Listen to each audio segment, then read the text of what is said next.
கத்திரிக்காய் முத்துனா கடத்தெருவுக்கு வந்து தானே ஆகணும். அன்னைக்கு ஷூட்டிங் நடந்துச்சு. நம்ம வந்து என்னன்னா, நம்மளும் ஒரு படம் ப்ரொடியூஸ் பண்ணியிருக்கோம். சின்ன படமோ பெரிய படமோ அது வேற. எங்களோட மேனேஜர் வந்து இந்த ஷூட்டிங் ஃபர்ஸ்ட் வந்து ஓட்டு போடுற மாதிரி ஷாட் எடுக்கிறதுக்கு அவர் ஒன் ஆஃப் தி ஏஜென்ட்டா செயல்பட்டிருக்காரு.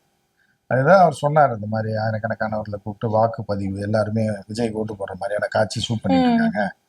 விஜய்லாம் வரல, பட் ஆட்களை ஷூட் பண்ணிட்டு இருக்காங்க. அடுத்து வந்து இவருடைய இதெல்லாம் பண்றதுக்கு ரெடி பண்ணிட்டு இருக்காங்க. இது கூட்டங்களை ரியலா காட்டுறது.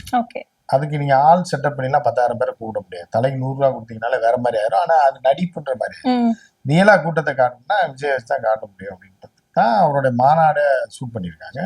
அதே மாதிரி இதையும் ஷூட் பண்ணாங்க.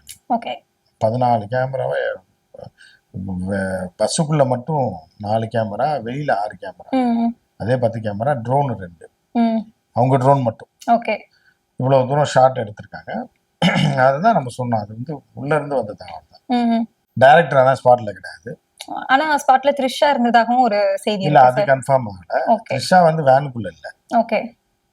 ஆனா வந்து என்னன்னா, கேமராமேன் டிஓபி வேற ஒரு வேன்ல இருந்திருக்காரு. அவர் தான் ஆப்ரேட் பண்ணி காட்டுறது எல்லாமே தகவல் சினிமா காரில் இருக்கவங்களுக்கு எல்லாம் தெரியும். அது இப்ப வெளியே வருது.